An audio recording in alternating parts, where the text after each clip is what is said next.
Security and privacy are the parts of WebRTC almost everyone skips, right up until there's a breach and it's on the front page. I'm Tsahi Levent-Levi, and here's whether you actually need a WebRTC security course. Here's why most of the time, engineers are going to skip the security piece of WebRTC. And it's simple. WebRTC comes by default encrypted. You can't remove that. If you're sending media, it's encrypted. If you're doing signaling for WebRTC, well, it forces you to use HTTPS in the browser or secure WebSockets. So, it's obvious. It's already secure. What can go wrong? You don't need to do nothing beyond that. But that's not exactly true. At the end of the day, WebRTC is a set of building blocks. You've got the media piece, the signaling piece, not traversal, different types of servers. You take all of these pieces, you cobble them up, and build your own application.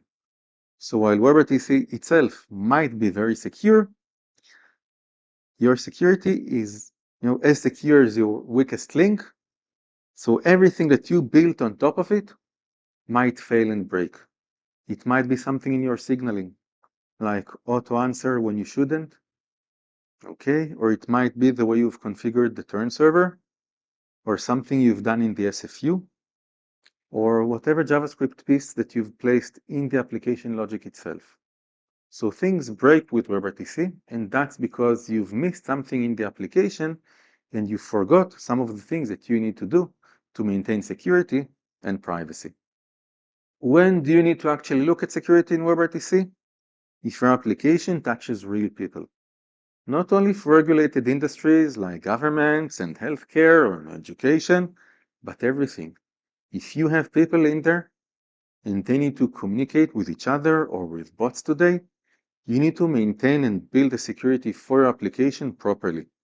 And this is exactly where the security and privacy course comes in to help you out. So what exactly will you find in the security course? Well, the WebRTC Security and Privacy Essentials course was authored by me and Philip Henke. Together in the course, we go through 50 or so different known issues and best practices related to building application with WebRTC. We don't care there about the actual bugs of security inside WebRTC. These will be solved and fixed by Google with the browser vendors and the media servers that you're going to use.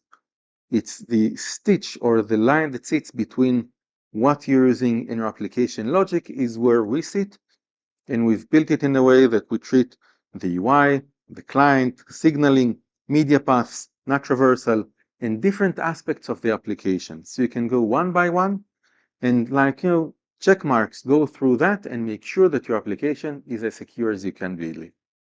So if you're shipping WebRTC to real users, the WebRTC Security and Privacy Essentials course is at webrtccourse.com. I'm Tsahi Levent-Levi. Don't wait for the breach to take it seriously.